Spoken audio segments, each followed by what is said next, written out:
Estudo 6.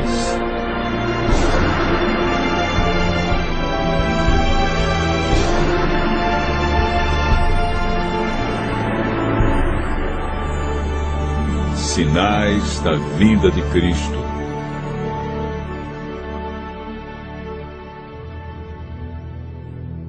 Estando com os discípulos no Monte das Oliveiras, Jesus ouviu deles a seguinte pergunta: que sinal haverá da tua vinda e da consumação do século? O mestre, então, enumerou vários sinais indicadores do seu retorno à terra. Alguns sinais destes apresentados tiveram cumprimento inicialmente em Jerusalém e serviram como maquete ilustrativa dos acontecimentos do fim. Outros sinais, porém, estão se cumprindo agora, em nossos dias. Todos os dias lemos e ouvimos nos jornais, rádio e televisão inúmeros acontecimentos. São várias as tragédias: terremotos, chacinas, roubo, enganos, crianças abandonadas, doenças, fome, guerras. O que diz a Bíblia sobre esses acontecimentos?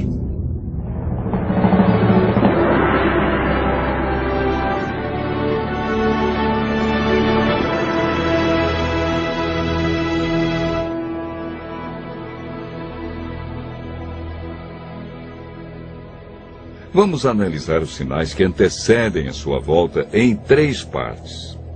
Primeiro, os sinais no mundo social. Segundo, sinais no mundo natural. E por último, sinais no mundo religioso. Os sinais no mundo social estão descritos em Mateus 24, versos 6, 7 e 10.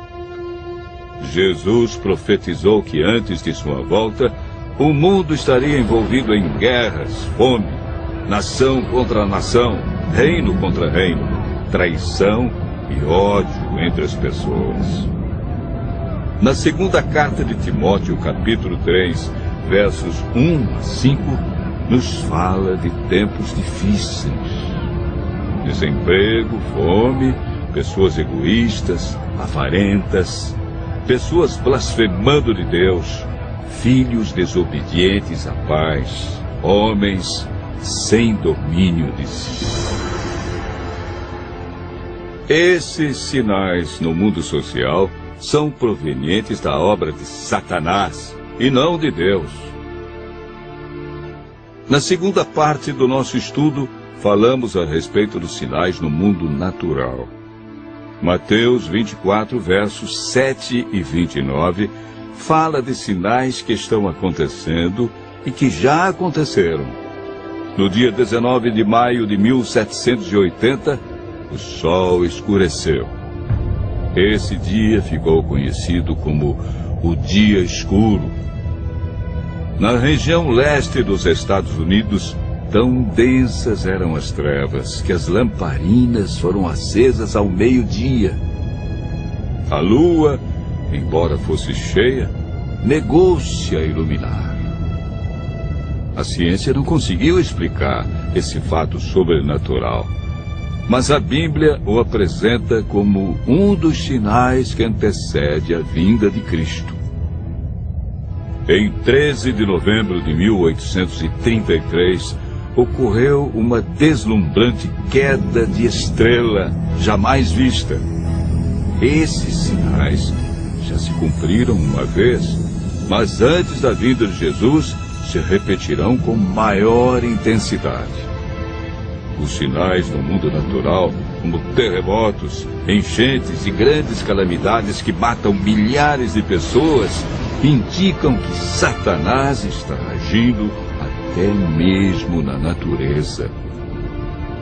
Tratamos na terceira parte do nosso estudo sobre os sinais no mundo religioso. Mateus 24, versos 4 e 5, fala sobre o engano religioso que haverá no tempo do fim. Mateus, capítulo 24, verso 11, refere-se ao aumento das religiões. Somente no Brasil existem mais de 1.500 religiões cristãs. No mundo, são mais de 35.000 religiões cristãs. Jesus afirmou também que antes de sua vinda, os falsos cristos e falsos profetas operariam sinais e prodígios. Mas o que fazer diante de tantas religiões? O conselho de Jesus é claro. Ele diz: acautelai-vos para que ninguém vos engane, porque muitos virão em meu nome e enganarão a muitos. Segundo Pedro 2, versos 1 a 3, fala da atitude de líderes religiosos que são movidos pela ambição e acabam usando a religião, a Bíblia, milagres e o nome de Deus para explorar as pessoas que os procuram em busca de curas, sinais e prodígios. Outro sinal no mundo religioso é encontrado em Mateus 24, verso 14. Apresenta o sinal de Deus, que indica que o fim realmente chegou. Esse sinal é a pregação do Evangelho do Reino em todo o mundo. O apóstolo Paulo nos fala em Gálatas, capítulo 1, verso 6, de um outro evangelho que parece ser bíblico, mas não é. Esse evangelho é o falso evangelho de Satanás, pois esse sabe que pouco tempo lhe resta e está empenhado em difundir os seus terríveis enganos. O que devemos fazer para não sermos enganados diante de tantas religiões? Em 1 João, capítulo 4, verso 1, encontramos a resposta. A Bíblia nos orienta a provar se os espíritos provêm de Deus ou não, ou seja, comparar. Aquele que quiser fazer a vontade de Deus deve comparar a doutrina da Bíblia com aquilo que outros ensinam. Por que Deus manda provar? De acordo com Mateus 7, verso 15, o engano vem parecendo verdade. Vimos que os sinais preditos por Cristo estão todos se cumprindo, indicando que em breve todo o mal do universo terá seu fim.